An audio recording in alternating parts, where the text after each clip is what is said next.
Ferrari a dévoilé sa toute nouvelle 499P Le Mans Hypercar avec laquelle elle tentera de remporter la victoire aux 24 heures du Mans la saison prochaine, pour la première fois depuis exactement 50 ans. Le constructeur de voitures de sport le plus célèbre au monde a fait ses débuts mondiaux au nouveau modèle historique l'élab de l'extravagance Finale Mondiali de Ferrari à Imola, révélant un prototype qui présente un clin d'œil clair à son passé de course d'endurance ainsi qu'un lien de style avec ses voitures de route actuelles.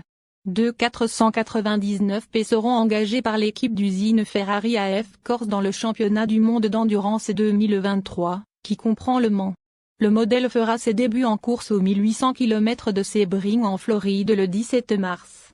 Le nom suit la tradition Ferrari des anciens, prétendant au Mans. 499 faisant référence à la cylindrée de son moteur V6 biturbo, avec P pour prototype, un écho de son dernier pilote d'endurance d'usine, le 312P de 1973. La bande jaune incorporée dans la livrée est également un clin d'œil aux coureurs sportifs emblématiques. Ferrari a construit la voiture selon les réglementations et les MH plutôt que le règlement parallèle et l'MDH choisi par Porsche pour garantir que la 499P est une véritable Ferrari interne. La formule et l'MDH, plus économique et plus simple, repose sur un système hybride spécifique fourni par Williams Advanced Engineering et Bosch, avec une boîte de vitesse X-Track, tandis que la technologie de batterie du système de récupération d'énergie, ERS, 900 volts, 200 kW sur mesure de Ferrari connecté à l'essieu, avant a été développé à partir de l'expérience acquise au sein de l'équipe de Formule 1 de l'entreprise.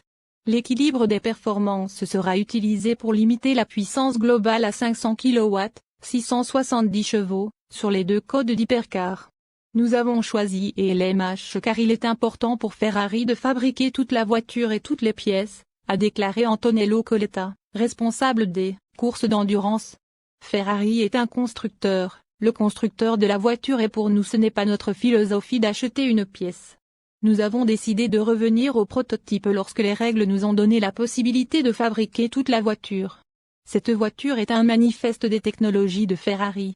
Le moteur 6 cylindres, un élément porteur de la 499P, est basé sur l'architecture de l'unité de la 296 GT3, qui était également présentée à Imola en tant qu'évolution de course de la voiture de route 296 GTB.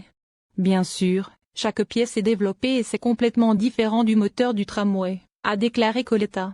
Mais c'est la base de notre philosophie, toute l'expérience de nos voitures de route à 6 cylindres a été la base de ce moteur.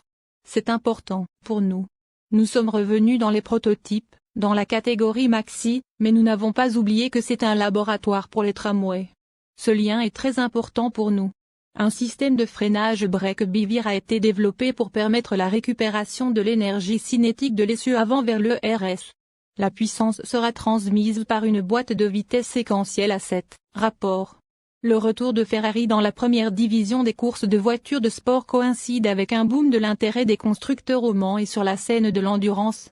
En 2023, le cheval cabré affrontera l'équipe bien établie de Toyota Gazoo Racing, qui a remporté les 5 dernières éditions du Mans, la radicale Peugeot 9x8 qui a déjà tiré sa révérence en VEC cette saison, ainsi que de nouveaux challengers et l'MDH de Porsche et Cadillac. L'équipe américaine Glickenhaus pourrait également revenir avec son concurrent 00CT LMH, bien que sa participation continue au VEC reste à confirmer. Pendant ce temps, d'autres prétendants et l'MDH comme Alpine, BMW et Lamborghini sont en route pour Le Mans pour 2024.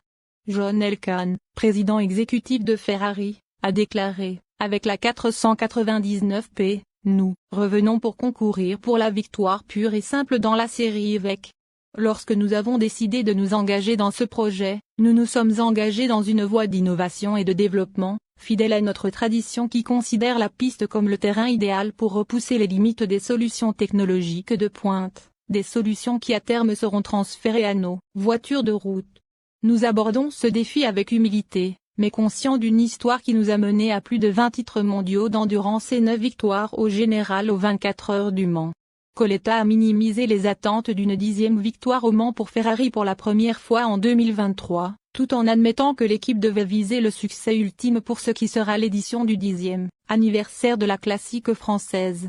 Nous sommes ambitieux bien sûr, Mais nous sommes également humbles de savoir que nos concurrents sont plus expérimentés que nous avec ces voitures, a-t-il déclaré. Nous avons moins de temps que nos concurrents car nous avons commencé les essais en juillet 2022. Le temps d'essai n'est pas long, mais nous avançons très vite et nous espérons être prêts pour Sebring qui est un circuit spécial et qui n'est pas facile. Bien sûr, la pression est importante et c'est beaucoup. Il est normal que lorsque Ferrari concourt dans une catégorie, les gens s'attendent à voir Ferrari devant les autres. Nous avons créé une très bonne voiture, mais nous sommes en retard par rapport aux autres constructeurs. Tout d'abord, nous devons être constants et je pense que la fiabilité sera le résultat le plus important que nous ayons besoin d'avoir, et après, bien sûr, la vitesse sur la piste. Nous pouvons rivaliser avec les autres constructeurs, avec succès je l'espère. Nous avons fait de notre mieux dans cette voiture. L'équipe A2 499P prête à être testée, dont l'une était la voiture exposée à Imola. Auparavant capturée dans des plans d'espionnage peints en camouflage, 12 000 km ont déjà été parcourus. Il est important d'en avoir deux pour un développement rapide de la voiture, a déclaré Coletta. Ferrari a choisi de ne pas annoncer sa composition de pilotes à Imola, bien que Coletta ait réitéré que l'équipe sera formée par ceux qui font déjà partie de sa famille de courses GT. Cela inclut le Britannique Jam Calado, qui semble presque certain de faire partie de l'attaque 499P. Mais les ajouts de superstars du monde de la Formule 1, y compris les stars du Grand Prix de Ferrari Charles Leclerc et Carlos Sainz Jr., semblent hautement improbables, du moins pour 2023. Je comprends la curiosité dans cette affaire, a déclaré Coletta. Mais je répète que le choix de Ferrari se fera au sein de la famille Ferrari. Nous avons des chauffeurs très réguliers et nombreux, donc 100% des choix seront en interne. À la fin de l'année ou le premier jour de l'année prochaine, la décision sera prise. L'équipe qui dirigera les 499P est un amalgame de l'équipe GT établie de longue date d'AF Corse et du personnel d'usine. Au-delà de 2023, Ferrari est ouvert à la vente de voitures aux équipes clientes, comme le fait déjà Porsche avec sa LMDh 900.